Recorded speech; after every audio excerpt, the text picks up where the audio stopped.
झूठी नौकरानी पार्ट 1। शांति देवी ने अपने सुंदर से नाम पर अपने घर का नाम शांति निवास रखा था। लेकिन प्रभु की ऐसी कृपा रही कि अपने 65 साल के जीवन में उन्होंने कभी शांति निवास में शांति रहने ही नहीं दी। कभी पति रमेश बाबू तो कभी दोनों बहुएं शांति देवी का शिकार हो जाती और फिर शांति देवी उनके सर घर में अशांति फैलाने का ठिकरा फोड़कर वहां से निकल लेती। पर वो कहते हैं ना, आखिर बकरे की माँ कब तक खैर मनाएगी। धीरे धीरे शांति देवी की हड्डियों की अकड़ ढीली पड़ने लगी और बुढ़ापा उन्हें अपनी गिरफ्त में लेने लगा। शांति, यूँ तो तुमने जीवन भर बहुओं पर खूब राज किया है, लेकिन ये बात तुम बड़े अच्छे से जानती हो कि तुम्हारे जाने के बाद दोनों बहुएं एक दिन भी साझे में नहीं रहने वाली।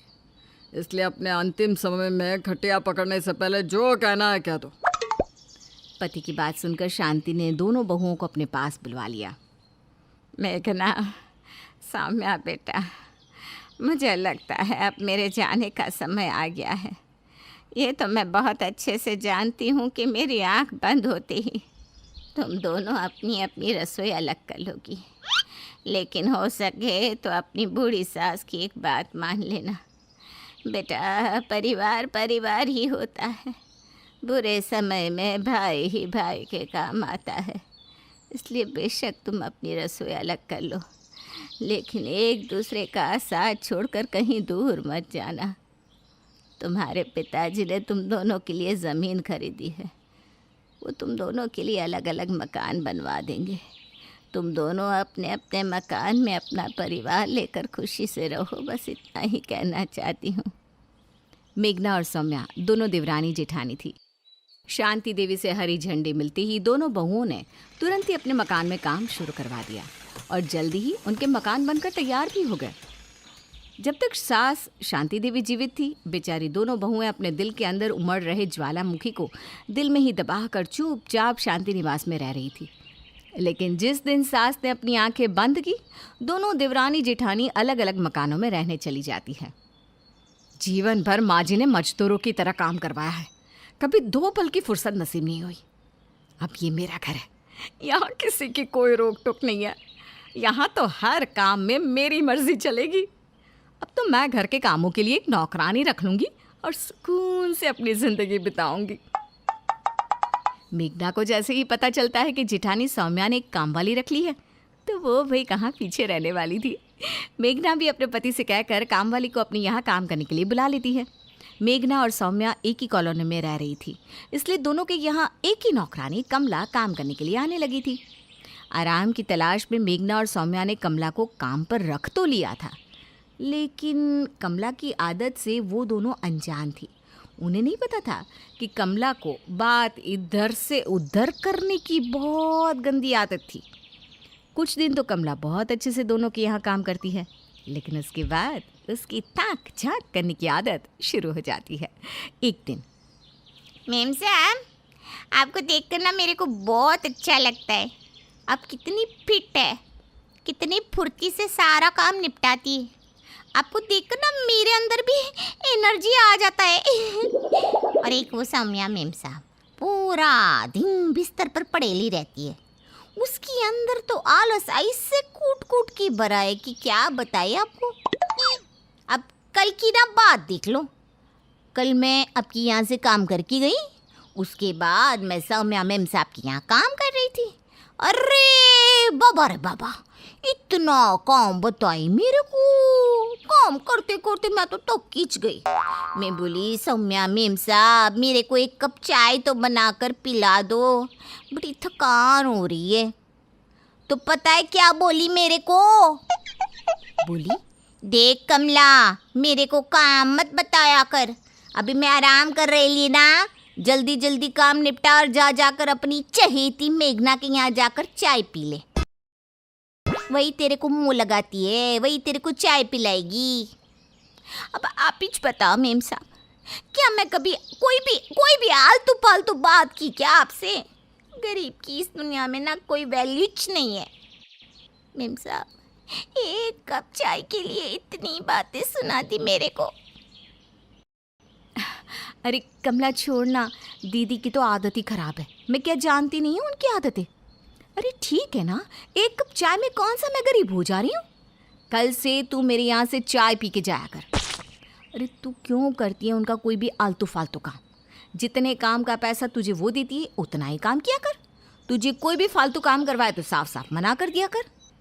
आप ना एकदम ठीक बोलती है मेम साहब, अब से मैं ऐसे ही करेगी। हाँ। कमला काम खत्म करके वहाँ से चली जाती है। अगले दिन कमला सौम्या के घर काम करने जाती है। तेरे लिए चाय रखी है, जल्दी से चाय पी ले।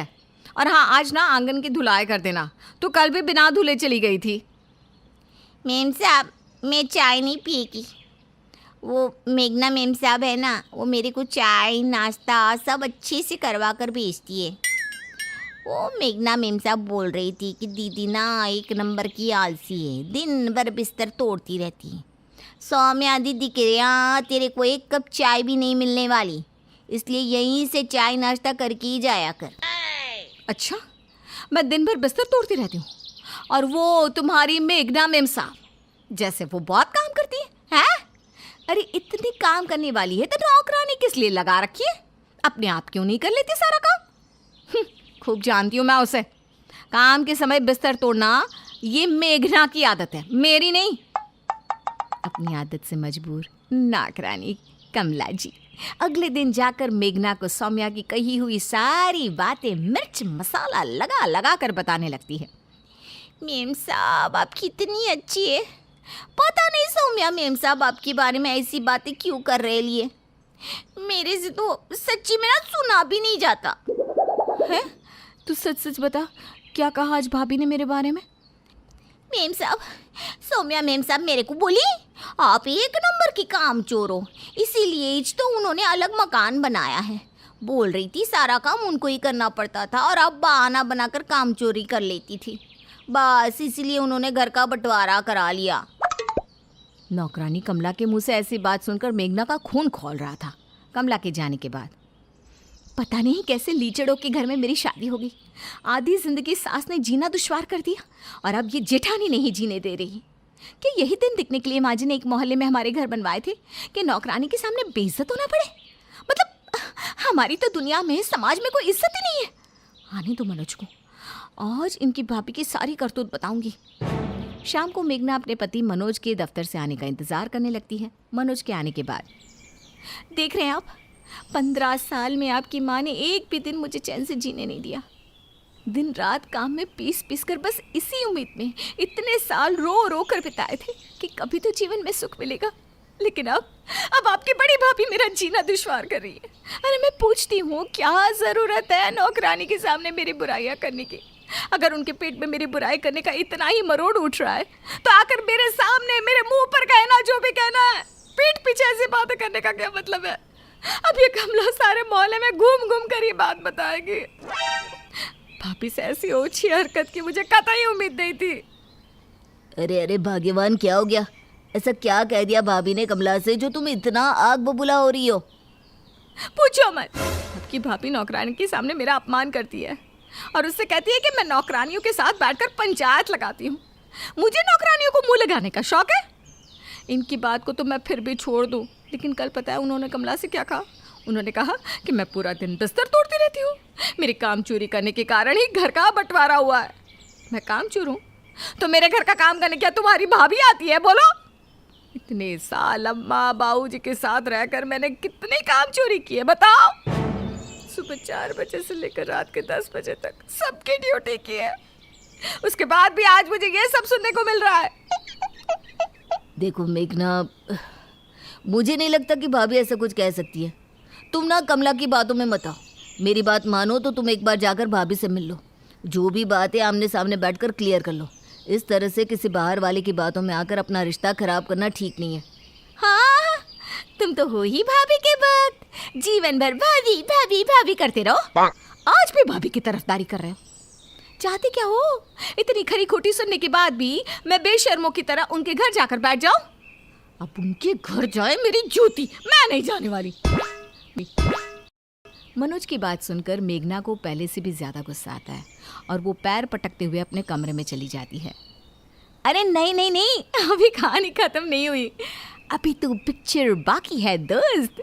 क्या नौकरानी कमला दोनों देवरानी जेठानी को आपस में लड़वाने में सफल हो पाएगी, या फिर दोनों देवरानी जेठानी कमला की चालाकी समझकर इसे ही काम से आउट कर देंगी?